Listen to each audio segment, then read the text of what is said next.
This is Jeremy with Cranial Clarity, and in this video we're going to be identifying the cranial nerves within the cranial cavity.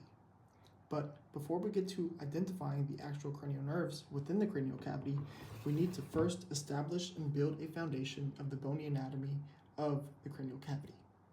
I'm not going to identify everything here as I want to keep it attributed or related to the cranial nerves. So first, to start off, we have the horizontal plates of the frontal bone. Here we have the lesser wings of the sphenoid bone, in which each one, left and right, help demarcate the anterior cranial fossa from the left and right middle cranial fossa, respectively. We do only have one anterior cranial fossa, but we have two middle cranial fossa with left and right, respectively. Just as we only had one anterior cranial fossa, we have one posterior cranial fossa, and the posterior cranial fossa is demarcated from the left and right middle cranial fossa by the petrous portion of the temporal bones. Petrous means stone, and being since these are thick collective portions of bone, they can resemble or be as strong as stone, hence petrous portion of the temporal bones. Therefore, the lesser wings of the sphenoid bone and the petrous portions of the temporal bones help demarcate the transition from the anterior cranial fossa into the middle cranial fossa and into the posterior cranial fossa, respectively. Looking further, here we have the crista galli of the ethmoid bone, and on either side of the crista galli of the ethmoid bone, we have the cribriform plates of the ethmoid bone. The cribriform plates of the ethmoid bone are important because that is where the olfactory bulbs associated with the olfactory nerve, cranial nerve 1, are going to sit so that those nerve fibers can run and pierce the cribriform plate and enter the nasal cavity to help give us that sensation of smell. Now, the rest of the cranial nerves are going to be related to these bony foramen that we see. Now, not every bony foramen that we are going to identify is going to be associated with the cranial nerve, but in order to better assess and understand where the cranial nerves are located in respect to these bony foramen, we are going to go over all of them. To start off, this is foramen magnum. Foramen magnum is of the occipital bone, being that this is the occipital bone, and this, being the clivus, is made up of the basilar portion of the occipital bone, which is found inferior to this line, and part of the sphenoid bone. To just hint on a few other bony landmarks, this is sella tertiaca, the sphenoid bone, and this specific portion is the hypophyseal fossa of the sella tertiaca of the sphenoid bone, and this is where the pituitary gland lies. We talked about how these were the lesser wings of the sphenoid bone, and these were the petrous portions of the temporal bone, and this was clivus, made up of the sphenoid bone and the basilar portion of the occipital bone. Here we have the IOP, the internal occipital protuberance, which is the homologue to its external occipital protuberance that we also find of the occipital bone. As we said, this was foramen magnum of the occipital bone. Here we have the hypoglossal canal, which is just superior and lateral to the foramen magnum on either side. Then we have the jugular foramen. Here is the internal acoustic meatus. Here is foramen lacerum. This is foramen spinosum. This is foramen ovale. This is foramen rotundum. This is the superior orbital fissure. And this is the optic canal. So to try and help us remember all of these bony foramen and the orientation of each, we can remember the mnemonic Hi, Jill, Sorzo. That's a capital H with a lowercase I, saying hi, and then JILSORSO. So the H gives us the hypoglossal canal. And the reason the I is lowercase is because we are going to ignore it, because the next letter that we want to focus on is the J, indicating that this is the jugular foramen. The hypoglossal canal contains cranial nerve 12, the hypoglossal nerve, and the jugular foramen contains cranial nerves 9, 10, and 11, the glossopharyngeal nerve, vagus, and the spinal accessory nerve, respectively. Next, we have the I in the acronym, HJI, and I stands for the internal acoustic meatus, in which cranial nerves 7 and 8 are going to run within. And that makes sense because the vestibular apparatus and the cochlea exist inferior or within this petrous portion of the temporal bone, so it only makes sense that the vestibulocochlear nerve, cranial nerve 8, will travel within it. Furthermore, cranial nerve 7, the facial nerve, is also going to travel within it, entering the internal acoustic meatus and traveling within the facial canal before exiting the stylomastoforamen at the base of the skull, seen between the styloid process and the mastoid process of the temporal bone. This is the stylomastoid foramen. Now, next we hit the L.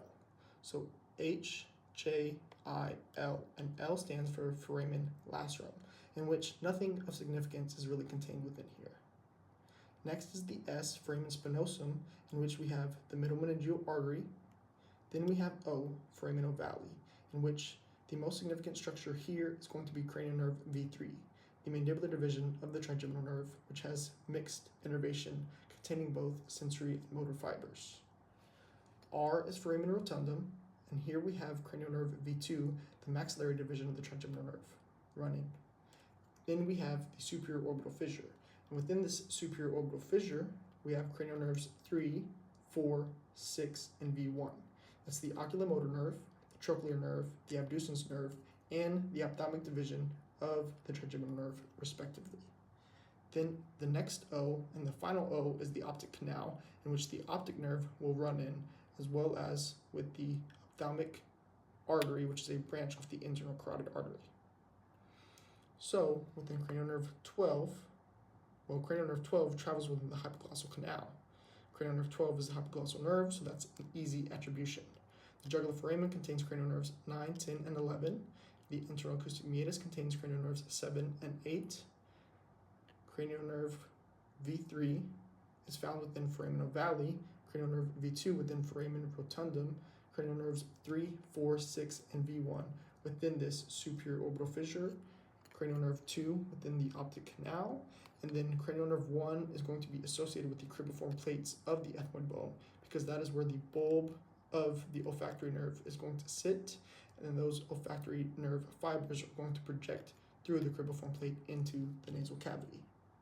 So it was important to hit on all these bony foramen and then explain their relation to the cranial nerves, because as we begin to look into the cranial cavity on this model, we can start to see some nerves.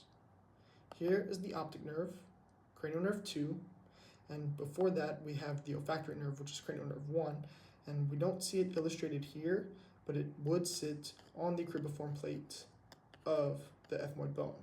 Now, it wasn't shown on this cranial cavity, but it was shown on the inferior portion of this brain. So here is the olfactory bulb, and that is going to sit on the cribriform plate of the ethmoid bone. So here's the cribriform plate of the ethmoid bone, and then if we looked at that olfactory bulb, once again, it's right here. The olfactory nerve sits on the cribriform plates of the ethmoid bone. The optic nerve travels within the optic canal. Next, we have cranial nerve 3, the oculomotor nerve.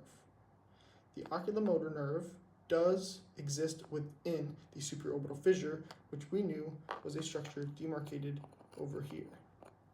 So it was shown over here, but cranial nerve 3, the oculomotor nerve, travels under the dura mater, and then the next point in which we see it will be right here.